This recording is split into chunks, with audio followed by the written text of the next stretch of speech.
Quelle bénédiction et quel honneur c'est de soutenir Thomas S. Monson, Henry B. Eyring et Dieter F. Uchtdorf comme nouvelle première présidence de l'Église du Seigneur. J'ai appris l'importance de la première présidence dès mon enfance dans l'ouest du Canada. Lorsque j'allais chez grand-mère et grand-père Walker, j'étais accueilli dans l'entrée par une photo encadrée de la première présidence de l'Église. Je m'en souviens bien. On aurait dit qu'il se tenait en sentinelle pour accueillir tous ceux qui entraient. Cette belle photo en couleur représentait George Albert Smith avec ses conseillers J. Reuben Clark, fils, et David O. McKay. Elle les montrait debout à côté d'une grande map monde. J'aimais cette photo. Ces hommes étaient si beaux et si dignes, je savais qu'ils étaient le prophète de Dieu et ses conseillers. Cette photo accrochée dans le hall d'entrée de mes grands-parents a eu une profonde influence sur moi. J'habitais dans la petite localité rurale de Raymond, où mes grands-parents résidaient. Je pouvais me rendre chez eux à pied, alors j'y allais souvent. Je me souviens m'être souvent tenu silencieusement dans le hall d'entrée, à regarder respectueusement cette photo de la première présidence et à me demander pourquoi mes grands-parents pensaient qu'il était si important d'honorer la première présidence et d'avoir cette photo exposée bien en vue chez eux. Chaque personne qui entrait pouvait la voir.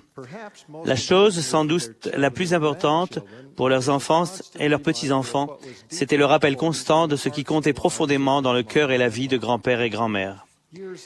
Des années plus tard, j'en suis arrivé à la conclusion que le fait d'afficher cette image de la première présidence équivalait à la belle déclaration de Josué « Choisissez aujourd'hui qui vous voulez servir, moi et ma maison, nous servirons l'Éternel ».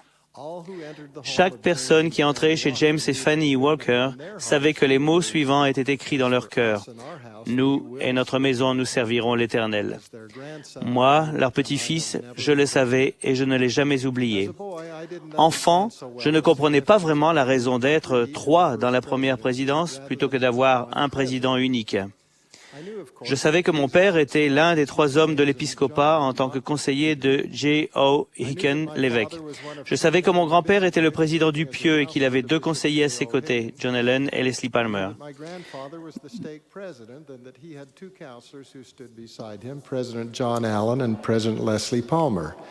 Dans chaque cas, une présidence composée non pas d'un seul homme comme dirigeant, mais de 3 qui dirigeaient ensemble. À la primaire, j'avais appris qu'ils étaient appelés de Dieu par prophétie et par l'imposition des mains de ceux qui détiennent l'autorité pour prêcher l'Évangile et administrer les ordonnances. En 1835, le Seigneur a révélé à Joseph Smith, le prophète, l'organisation correcte des présidences dans l'Église. Il y a nécessairement des présidents ou officiers qui président. 3 grands prêtres présidents de la prêtrise de Melchizedek, choisis par le corps, désignés et ordonnés à cet office, et soutenus par la confiance, la foi et la prière de l'Église, forment le collège de la première présidence. Un collège de 3 présidents, non un président et 2 vice-présidents, mais 3 grands prêtres présidents, un collège de 3 présidents, la présidence de l'Église du Seigneur.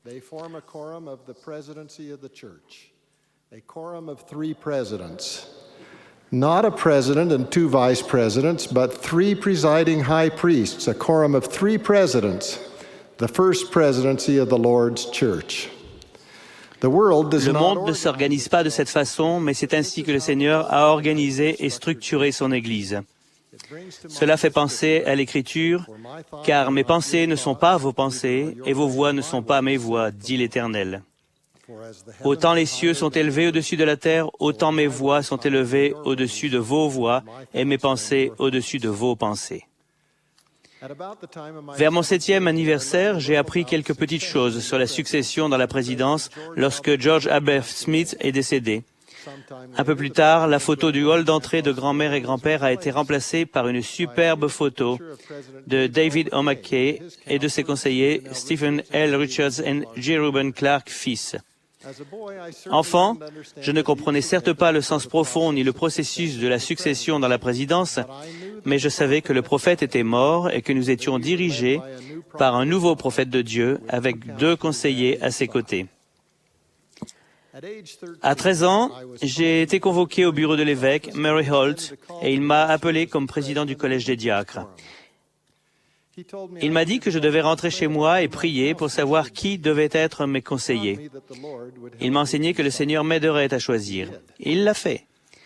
J'ai ensuite découvert le rôle des conseillers et j'ai commencé à voir pourquoi le Seigneur fait diriger son Église par des présidences et pas seulement par des présidents.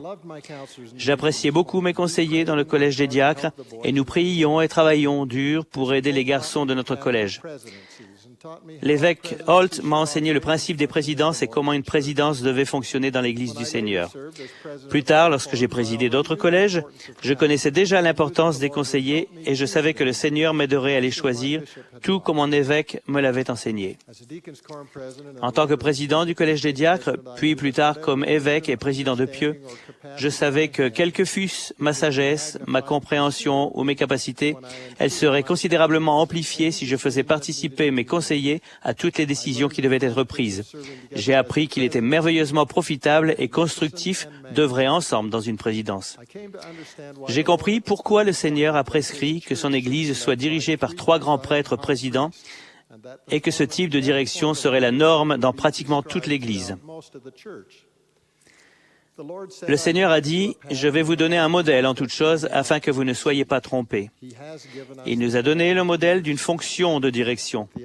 Mis à part le collège des 12 et celui des 70, tous les collèges de l'Église sont dirigés par un président et 2 conseillers. De plus, les auxiliaires, à tous les niveaux, sont dirigés par un ou une présidente ou présidente et 2 conseillers ou conseillères. Toutes les bénédictions et tous les avantages qu'il y a à œuvrer ensemble en tant que présidence s'appliquent aussi bien aux auxiliaires qu'au collège de la prêtrise. Nous tous qui faisons partie d'une présidence quelque part dans l'Église, nous devons prendre la première présidence comme modèle et exemple à suivre pour nous acquitter de notre intendance. Nous devons nous efforcer d'être comme elle et d'œuvrer ensemble dans l'amour et l'entente comme elle. Le président Hinckley a souvent parlé de l'importance des conseillers. Il a dit, « Si le Seigneur les a mis ici, les conseillers, c'est qu'il avait une raison. » Tous les matins, sauf le lundi, la première présidence se réunit lorsque nous sommes en ville. Je demande à frère Faust de présenter ses affaires et nous en discutons et prenons une décision. Puis je demande à frère Monson de présenter ses affaires et nous en discutons et prenons une décision. Puis je présente les points que je désire présenter et nous en discutons et prenons une décision. Nous travaillons ensemble. On ne peut pas diriger seul dans une présidence. Les conseillers sont une chose merveilleuse. Ils vous évitent de faire des erreurs. Ils vous aident à faire ce qui est bien. Un conseiller de Joseph F. Smith a un jour décrit comment la première présidence délibérait. Lorsqu'un cas était soumis au président de l'Église, lui et ses conseillers en discutaient et ils lui portaient une attention particulière jusqu'à ce qu'ils arrivent à la même conclusion. Il devrait en être ainsi dans les présidences.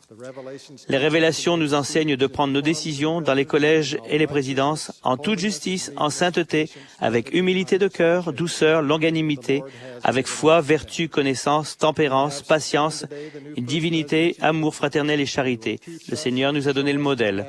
Nous avons soutenu aujourd'hui la nouvelle première présidence de l'Église. Elle va nous enseigner et nous montrer le modèle que nous devons suivre.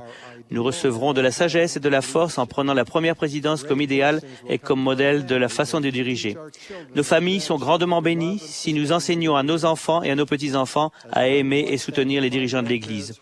Lorsque, enfant, je me tenais dans le hall d'entrée de mes grands-parents, je savais que nous étions dirigés par des hommes de Dieu et que le Seigneur avait mis là pour nous guider. Et je le sais aujourd'hui. Je témoigne que ceci est l'œuvre du Seigneur Jésus-Christ et que nous sommes dirigés par des apôtres et ses prophètes. Je témoigne que le doyen des apôtres, Thomas S. Monson, a été appelé de Dieu et qu'avec ses 2 nobles conseillers à ses côtés, il va nous diriger selon la volonté du Seigneur, dont c'est l'Église.